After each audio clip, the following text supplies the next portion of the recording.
दोस्तों ये कहानी का पार्ट 2 है। अगर आपने पार्ट 1 नहीं देखा तो लिंक डिस्क्रिप्शन में मिल जाएगा। वो औरत कहने लगी कि मुझे छिपने की जगह बता दो जहां मैं छिप सकूं।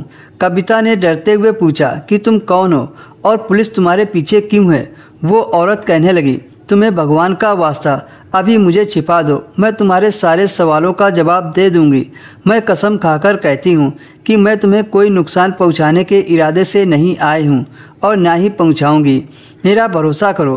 तभी अचानक से बाहर से स्पीकर के जरिए ऐलान हुआ, एक खतरनाक महिला कैदी जेल से फरार हो गई है। अगर किसी ने उसे पनाह दी है तो वो खुद उसे बाहर निकाल दे, वरना अभी थोड़ी देर में पुलिस तलाशी लेना शुरू कर देगी।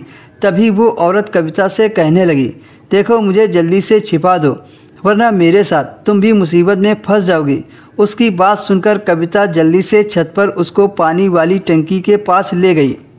कविता ने कहा, जहाँ भी छिपोगी पुलिस तुम्हें ढूंढ ही लेगी, इसलिए जान बचाने का हल यही है कि तुम इस पानी वाली टंकी के अंदर कूद जाओ। पानी ठंडा हो रहा था। कविता की इस राय से उस औरत ने कविता को यूं देखा जैसे कविता ने उसे मौत के मुंह में जाने की राय दे दी हो। कविता को लगा जैसे वो उससे कहेगी कि इतने ठंडे पानी में कूदने से तो बेहतर है मैं खुद पुलिस के हवाले कर दूं। मगर अगले ही पल वह टंकी का ढक्कन उठाकर ठंडे पानी से भरी टंकी में कूद गई। कविता ने ढक्कन बंद किया और नीचे चली गई। 2 मिनट बाद कविता के दरवाजे पर दस्तक हुई।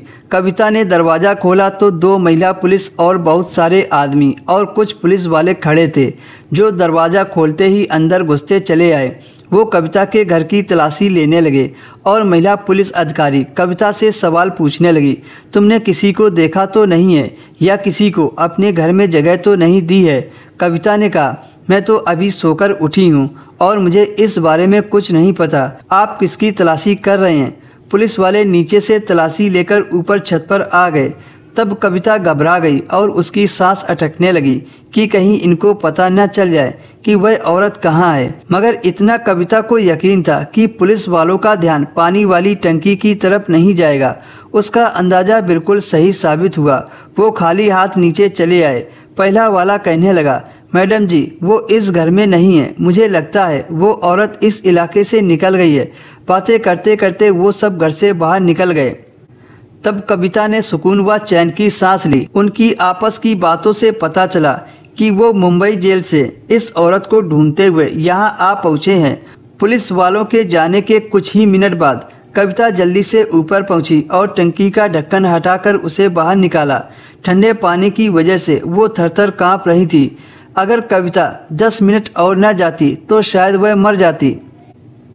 फिर कविता उस औरत को नीचे लेकर आई और हीटर के पास बैठा दिया। कविता ने उसको अपने कपड़े दिए तो उसको थोड़ा होश आया। कविता के कपड़े पहनकर वो रजाई लेकर हीटर के पास पहुंच गई। तभी अचानक फिर से दरवाजे पर दस्तक हुई।